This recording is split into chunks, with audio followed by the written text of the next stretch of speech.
Bonjour et bienvenue sur François Perron TV. Pouvez-vous vous présenter et nous expliquer pourquoi vous êtes venu assister à ces rencontres internationales des chauves-souris? Oui, bonjour et merci pour la proposition d'interview.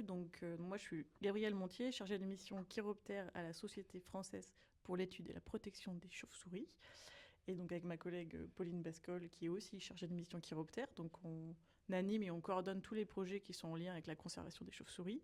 Et aujourd'hui, on est ici puisqu'on co-organise avec le Muséum d'histoire naturelle de Bourges cet événement qui a lieu tous les 2 ans pour tout ce qui est projet de conservation des chauves-souris en France, mais aussi ce qui se passe en Europe.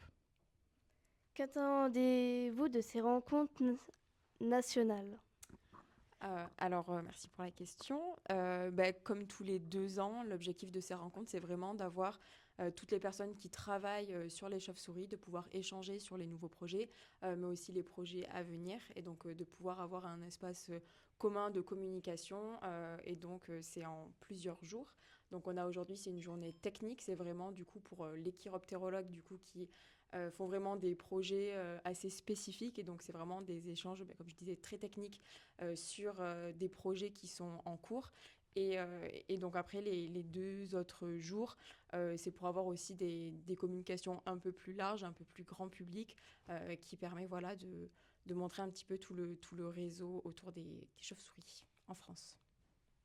Vous avez animé l'atelier Life Minioptère. Pouvez-vous en résumer le contenu en quelques phrases? Oui, alors du coup, notre structure, donc la SFEPM, a porté et a déposé cette année un projet européen, donc le LIFE Minioptère. Et donc à l'occasion des rencontres, étant donné qu'on a une réponse qui a été négative pour ce projet il y a quelques jours, on a organisé un atelier pour permettre justement de discuter avec tous les partenaires qui ont monté ce projet, de discuter des suites pour ce projet. À quel atelier avez-vous assisté et qu'avez-vous appris? Donc il y a plusieurs ateliers sur lesquels on a pu intervenir ou assister, notamment celui où on parle de tout ce qui est soins et prise en charge des chauves-souris, puisqu'il y a tout un réseau SOS chauves-souris qu'on anime au niveau national, donc pour répondre aux appels, sollicitations quand on trouve un animal en détresse ou quand il y a un problème ou une question, par exemple on découvre une colonie de chauves-souris chez soi, qu'est-ce qu'on fait, voilà, quels sont les enjeux.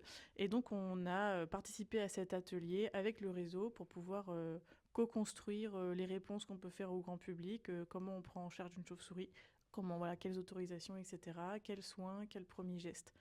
Donc voilà, pour échanger sur ces pratiques et comment accompagner au mieux le grand public ou les personnes qui en auraient besoin. À titre individuel, que faites-vous pour préserver les chauves-souris? À titre individuel, c'est vrai que souvent quand on travaille sur les chauves-souris, on a commencé souvent en étant bénévole. Donc à titre, moi bénévole par exemple, je fais pas mal de comptage. Donc que ce soit l'été ou l'hiver, je participe aussi à tout ce qui va être les sessions de capture des individus. Et après, à titre encore plus personnel, c'est vrai que chez moi, j'installe des gîtes à chauves-souris pour pouvoir accueillir des colonies. Voilà. Quelles questions auriez-vous aimé qu'on vous pose lors de cet entretien?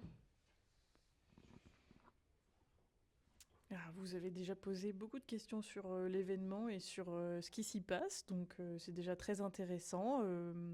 Mais après, ça peut être voilà, quelles bonnes pratiques on peut mettre en place au quotidien pour protéger les chauves-souris. Donc déjà, Pauline en a commencé à en parler avec l'installation de gîtes, mais ça peut être aussi avoir un jardin le plus naturel possible en laissant des zones en libre évolution, en n'utilisant pas de pesticides ou d'insecticides, en créant des mares, voilà, en soutenant les associations. Voilà, c'est toujours des informations qui sont intéressantes à partager pour sensibiliser la plus grande partie des personnes autour de nous, voilà, pour cohabiter avec ces espèces qui sont extraordinaires et qui sont primordiales pour notre environnement et en général.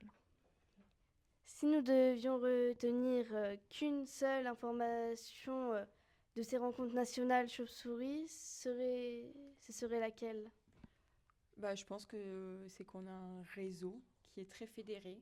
autour de la préservation des espèces protégées, il n'y en a pas qu'une. Voilà, je pense que ça serait vraiment ça, de montrer qu'on a un réseau qui est très fort, très solidaire et qui est engagé pour cette préservation.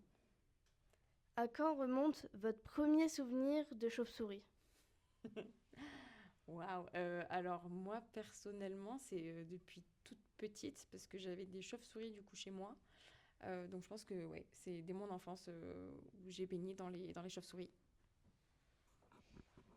Et me concernant, forcément, on voit souvent des chauves-souris s'envoler à la nuit tombée, mais je pense que mon premier souvenir marquant, c'est quand je travaillais en centre de soins pour la faune sauvage et qu'on a accueilli les premières chauves-souris, et donc de les voir de près, de se rendre compte des impacts que les activités humaines ont sur ces espèces et de pouvoir les soigner pour les relâcher, pour préserver les espèces. Je pense que c'est ça qui m'a le plus marqué, où on se rend vraiment compte de notre impact sur la nature et de ce qu'on peut y faire aussi pour la protéger.